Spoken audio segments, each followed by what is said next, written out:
Okay, we are talking frequently asked questions that we get from our clients, and this time of the year, one of the ones I get asked often is, how do I handle Halloween candy? And yes, that time of year is coming, so here we go. I'm going to give you my top 4 tips about what is the best way to handle that Halloween candy in your home. Tip number 1, do not bring it home too early, because if you buy it now, lo and behold, somehow, miraculously, you may have to buy another one before Halloween even arrives. So they've been out in the stores now for weeks.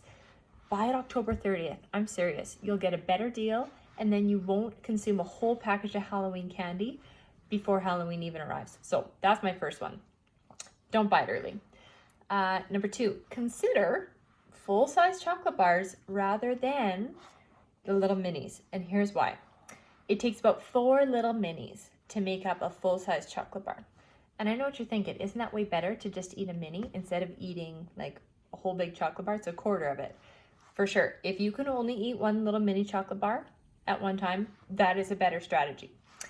However, I'm not necessarily one of those people. So I would like you to gather and count up the number of candy wrappers that are sitting on the coffee table after you finish your Netflix binge watch.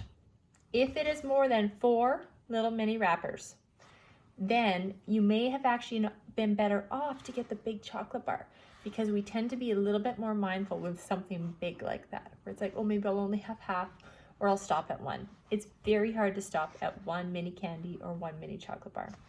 Something to think about. Number 3, when to have the candy, when to have the chocolate. I would highly encourage you to have those treats after a balanced meal or snack. It is very important to be fueling your body with the nutrients that it actually needs, but still include that stuff as just one of the foods that we have and one of the foods that we eat. But if we have it after that balanced meal or snack, or even bring it to the table with you and choose a treat that you want to have, that can also be a really good strategy. The 4th tip is, do not create, or try not to create this restriction mentality around this candy where we have a tight control over it.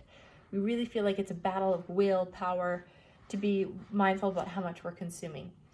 It's not necessarily a bad thing for our kids to feel that sick tummy feeling when they've had too much candy, because it's actually an internal regulator for them.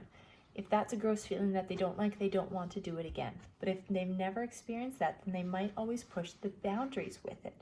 So it's okay to set goals, it's okay to set boundaries, it's okay to have that conversation with your kids, but try not to create too much restriction and potentially let them have as much as they want that first night. And then after that, you can kind of go into a bit more rhythm and a bit more routine. So my top 4 tips for Halloween candy and how to handle that this time of year in your home.